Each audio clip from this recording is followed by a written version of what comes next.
I wanted to change my life. And I think most people that are miserable or that are really like dying to be great and dying to have more, we want to change. We want to live a better life. We want to create more for our families. We want to be happier. The desire is there. Again, it's about how do you go from knowledge to action. So the first thing in this story that's important is realizing that the answer was in me. And my mind was telling me, pay attention.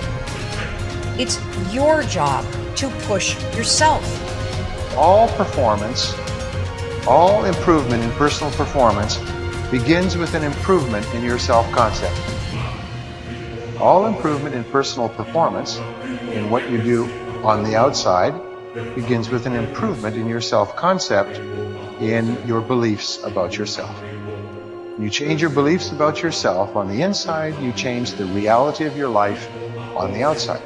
When you first say these new affirmations, they won't feel real because they're butting up against the existing affirmations that are already hardwired in your brain. So what we have to remind ourselves is the way I got here is through the affirmations that were stated unconsciously. When I was homeless back in the 70s in Dallas and struggling, my affirmations were negations. It's like nothing's working out for me. It's me against the world. I felt totally alone. I was angry. And everything I repeated were affirmations of self-destruction. But I didn't know it. When we introduce new affirmations, we're going to feel like, oh, I'm just lying to myself. Of course you're lying to yourself. You're starting a new self-creation at this very point in time. As you keep repeating it, you'll get more comfortable with it. It'll rewire your brain, and it'll start to become the new truth. It'll become second nature to you, to the point where you don't think about it anymore, because now you have a new mindset. How did you get it? By creating a new habit, the habit of positive affirmations. And so as you begin to look at where you want to go, beginning to embrace that, it's possible. I'm blessed and highly favored.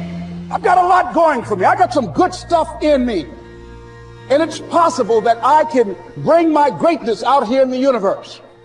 That I can do what I want to do. It's possible I can write my own book. I can have my own business. I can take the trip and travel around the world. It's possible. I can bounce back from adversity and reinvent my life. It's possible.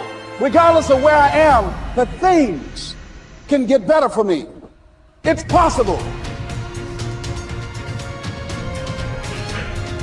Most people try to create a new personal reality as the same personality, and it doesn't work. We literally have to become someone else. In other words, thoughts are the language of the brain, and feelings are the language of the body. And how you think and how you feel creates a state of being. So most people have experiences in their life that brand them emotionally. They feel fear, they feel anger, they feel bitterness, they feel frustration, they feel insecurity. And those emotions then become part of their identity. So once they think certain thoughts that turn on certain circuits in their brain that are equal to their insecurity, and then they feel insecure. The moment they feel insecure, they think more insecure thoughts, which makes more chemicals for them to feel insecure. And the repetition of that cycle over time conditions the body to subconsciously become the mind of insecurity. So then the person says, I am insecure. And whenever you say, I am anything, you're commanding your mind and body towards a destiny. So then most people's biology is, for the most part, their past. And so if you're not being defined by the vision of the future, some new possibility in your life, you're only left with the old circuitry in your brain and the old emotions of the past. So the question then is, can you believe in a future that you can't see or experience with your senses yet, but you've thought about enough times in your mind that your brain is literally changed to look like the experience has already occurred? Now, the latest research in neuroscience says you can change your brain just by thinking. So then, as you begin to think about a new possibility, and your brain begins to fire in new sequences and new patterns and new combinations, and you begin to plan your behaviors, and you begin to review in your mind, mentally rehearse who you're going to be in your life, The mere action of mental rehearsal begins to install the neurological circuits in your brain. Now your brain is no longer a record of the past. Now it's in fact a map to the future. And if you were then to begin to emotionally embrace your future before it's made manifest, in other words, you're not waiting for your healing to feel wholeness. You're not waiting for your new relationship to feel love. You're not waiting for the mystical moment to feel awe. You're not waiting for your success to feel empowered. That's the old model of reality of cause and effect. Here's a big source of inspiration: beginning, getting started. Actually turning thought and the notes on the paper, the plans, actually now committing it to action, getting started. And beginning can be an incredible source of inspiration. Guess what you can say when you begin a change in your diet? Guess what you can say? I'm on a new track. I have carved out for myself a new beginning. I'm on my way to the most incredible health. I will never be the same again. I'm leaving the old, undisciplined part of me. I'm leaving that behind. I'm a new person. I'm taking my first shake. I'm swallowing the first tablets. I made my first walk around the block that I'd thought about for so long and never did. I finally did it today. I've started. I have begun. That is an incredible source of inspiration. And that is to start, to begin. You cannot believe what can happen to your self-esteem. And many of you have already experienced it. I'm just asking you to begin something new in all the areas of your life. Maybe you've always thought about benevolence and you just haven't gotten started, or you haven't made the plans, or you haven't made the decision.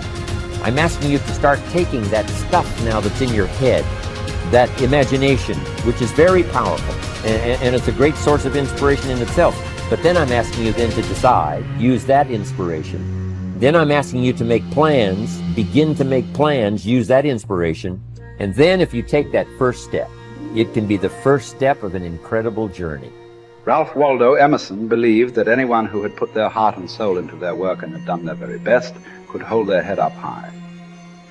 Merely talking about it or only putting in a modicum of effort wasn't good enough in his mind. It was all or nothing. He believed that doing your best was an admirable quality, and that although you might not always be successful, knowing that you had done all you could was often all that mattered. At least you could look yourself in the eye. This ethos is central to many youth movements, such as the Scouts and Guides, and is a great philosophy for life in general. Indeed, doing your absolute best in everything you do is something that we should all aspire to, and it doesn't matter if it's at school, university, work, or home. If you think about it, doing your best is also central to self-reliance, because it allows you not only to test your capabilities, but also helps you to learn and therefore extend them. It's only when you are at the edge of your ability that you can really test your mettle and see just how much you can depend on yourself. Only ever working inside your comfort zone, or doing just enough to get by, may be easy but is rarely rewarding. And it never allows you to develop into a fully rounded person or realize your full potential. One thing we can take away from our time at school is the way in which we were appraised.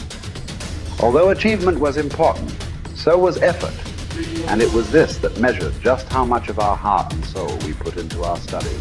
We may not always have got the grades we wanted, but it showed that we had tried. I, for one, always knew what mattered when my report came home. Effort.